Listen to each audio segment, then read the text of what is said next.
Hello everybody, it's Wyvern here with another bit of Total War, Warhammer 2 Quick Match gameplay. This time around we are playing as the followers of Nagash, rather than the vanilla Tomb Kings, against the forces of Chaos on the Central Chaos Wastes. So you may be wondering why I decided to pick Nagash, and he's actually the force of Nagash, and actually one of the reasons for that is because, just like Clan Angrand is the only dwarf subfaction that allows you to have the dwarf ancestors, Arkhan's faction is the only sub-faction that allows you to have access to some Vampire Guns units. I really wanted to try out the Hexwraiths in a sort of quick match situation under the command of the Tomb Kings. So for my lord, of course, none other than good old Arkhan the Black, coming in on his skeletal steed, of course coming in with Fate of Buna, as well as Spirit Leech, because those are of course very powerful against Chaos. Against Chaos's infantry, which tends to be very high and very expensive. Of course, he also does have My Will Be Done, which is a nice little boost to melee attack and melee defense. The Curse, which simply drains enemy HP and an AoE around him if he drops below 50% HP. Staff of Nagash for improved power recharge rate, though this does not improve power reserves, so it isn't quite like Arcane Conduit. It will simply improve your power recharge rate. He does have the Liber Mortis, which is a 44% physical resist in a 40-meter area for 20 seconds, which is a rather powerful ward save. And then, of course, the Tomb Blade of Arkhan, which provides resurrection. It's basically an invocation of a Hex-style effect, and it affects all units, actually. It'll even affect constructs, so it's a very, very potent sort of spell here. Arkhan himself, no pushover in melee, depending on what your opponent does decide to bring, and he can definitely hold his own and provide that support where needed. In the front lines, I do have a Necrotect who is here to buff up my Hexwraiths as well as my Constructs. He does have Restore for those Constructs heals. The good old Vambraces of the Sun, -9 melee attack, is immensely powerful against any faction you're fighting, really. Definitely makes your troops a bunch tankier, and I really like this ability. Oftentimes, I think it's worth bringing the Necrotect simply for this, if nothing else. He also does have the Elixir of Might, which I'm hoping to use to boost up my Hexwraiths, to give him a burst of power in a critical time. Of course, it's important to keep in mind that the Elixir of Might does not provide a boost to armor piercing damage. It only provides weapon damage. So that only totals up to something like 2 points of damage or something like that on the X-rays. So plus 50%, of course. Applying to weapon damage is only +2, but that melee attack boost could be huge and definitely allow them to churn out a whole bunch of damage. My front line is composed of Skeleton Warriors, 2 units of them. These guys are very cheap, very low-end, very weak infantry. They're definitely not going to hold against anything Chaos can put up against me, but they are there to fuel my Realm of Souls tiers, as well as to just slow my opponent down while my Ushabti do most of the work. I did bring 2 units of Ushabti with great bows. Did not bother bringing the Regiment of Renowned Ushabti, and the reason for that is because I found that although they can do quite a bit of damage to mobbed up infantry, they really don't do well against large monsters, and Chaos does tend to bring those to shut down the monsters that Tomb Kings can throw out. The 3 units of Tomb Guard with Halberds, of course, to shut down enemy large units, as well as just to hold the front line against enemy infantry for a very long time with their 47 melee defense. They do have high model count and all that sort of stuff, so these guys with their good leadership, high model count, armor piercing weapon strength and all that are actually a very, very solid unit option. I actually think they're one of the better anti-large units in the game. Behind that, we do the Sphinx of Usek, which is a very, very powerful anti-large option, of course, having more HP than the vanilla Necrosphinx, doing fire and magical damage, and of course having very high weapon strength of 550, armor piercing damage, anti-large, all that sort of stuff, huge charge bonus of 60, causes fear and terror, which is actually really powerful against Chaos, and it just makes it a very, very potent force. Finally, we do have a unit of Hexwraiths here on the flank. The Hexwraiths, of course, have absolutely atrocious stats overall, but they do cause fear and terror, and they do have physical resistance. As you can see, I'm already teeing off on the Chosen with great weapons here, trying to pick off a few models with my Ushabti with great bows. These guys are, of course, a very, very large threat to me. My opponent's force is composed of 2 units of Chosen with great weapons, one of which I'm hitting with Fate of Buna right now.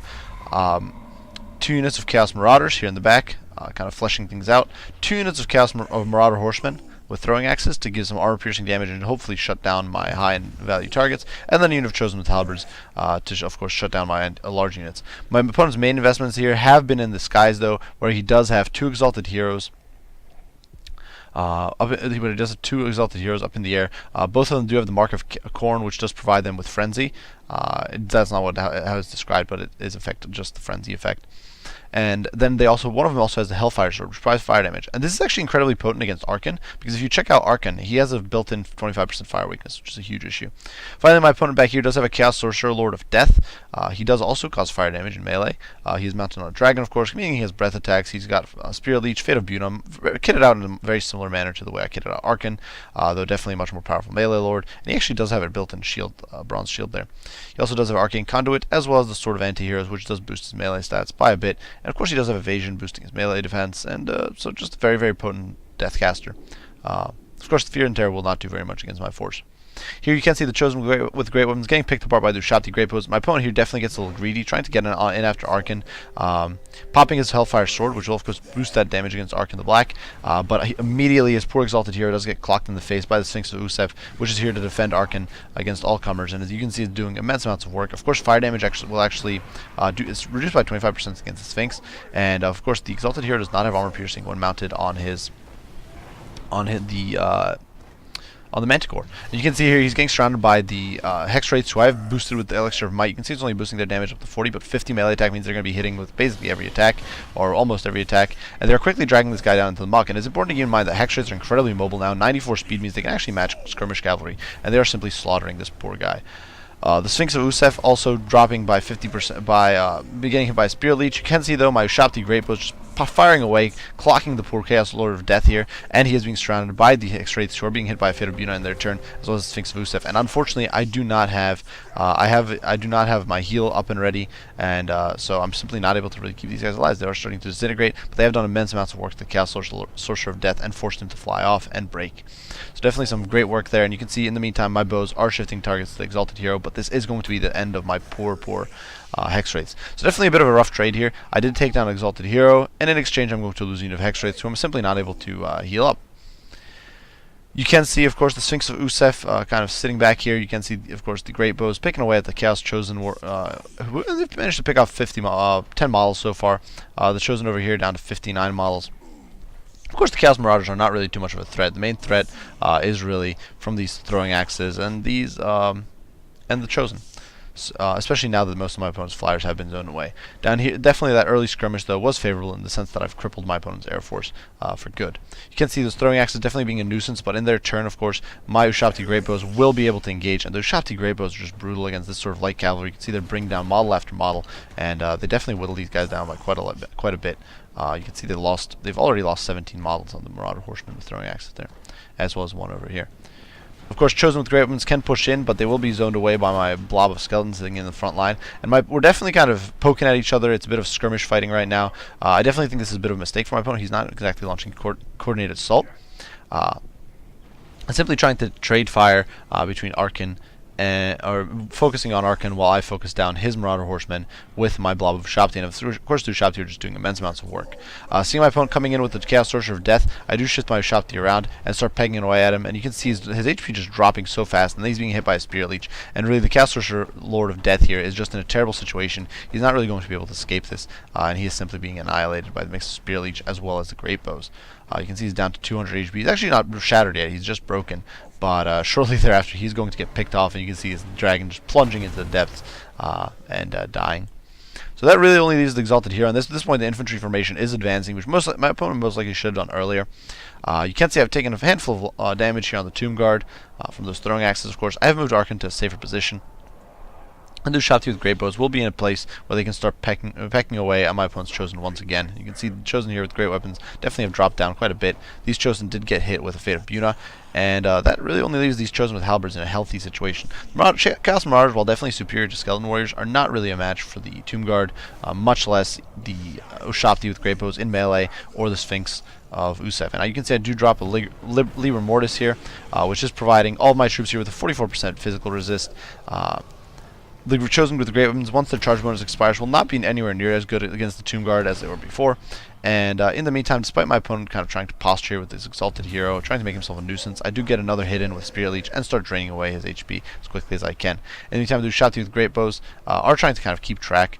They are being hit a little bit by my opponent's throwing axes there, but seeing that my opponent is diving in with Exalted Hero, I'm going to shift my Sphinx around and go go after him, even as the great bows are firing away and going to be whittling him down by quite a bit. You can see that they're hitting for about 100 a hit. He doesn't have the greatest armor at only 80, and he's getting annihilated. While with his fire blade, of course, providing heals, and of course, Staff of Nagash giving him his power winds of magic back, Arkhan simply just retreats and is able to escape.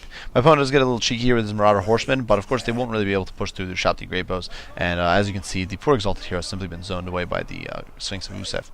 Down here in the pits, my opponent has successfully annihilated one of my skeleton units. Down here, the Necrotect is debuffing these Chosen with Great Weapons, debuffing these Chaos Marauders, and kind of helping the Tomb Guard just hold out. I do try to get the Sphinx of Usef in here just to provide that boost, to provide that terror. You can see it's throwing a Chosen up in the air, which is pretty crazy when you think about it. It's just such a powerful, such a mighty unit there.